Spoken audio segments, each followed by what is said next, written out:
Ассаламу алейкум, урматтуу биздин Тез кабар каналыбыздын көрүүчүлөрү, катталуучулар, жалпы эле кыргызстандыктар. Бүгүн 27 апрель, күн ачык. Биз Кара Суу районунда турабыз. Тагыраагы Кара Суу шаарындагы райондук администрациянын алдында. Мен ушунча жылдан бери Кара Сууда жашап, бир нерсеге көп маани берген эмескенмин. Мына өзүңүздөр көрүп турган жол Ош тараптан бери келген жол ылдый түшүп, Кара Суу базарына түшүп кетет. Эми муну баарыңыздар эле билесиздер. Алдыбызда турган акимият. Эми айтайын дегеним акимият эмес. Айтайын дегеним ушул Кара Суу шаарында агып аткан суу болуп атат да.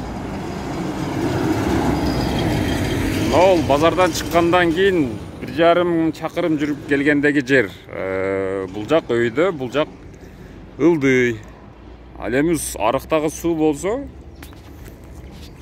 мына ушул базар тараптан келаткан ылдый жактан өйдө карап агат экен да.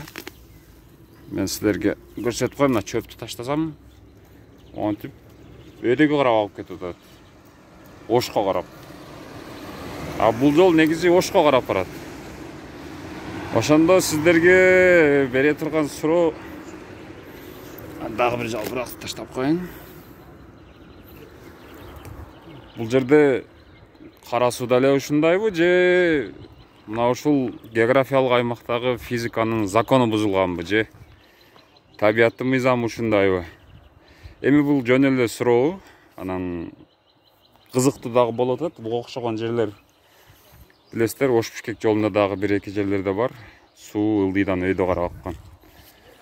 Көрүп турасыздар, мына бул арыктагы суу лоток менен базардан Кара Суудан Ошко карап кетип атат. Негизи табият ушундай кызык. Азыр баарыңыздар карантинде үйдө бекер отуруп зериккен болсоңуздар керек.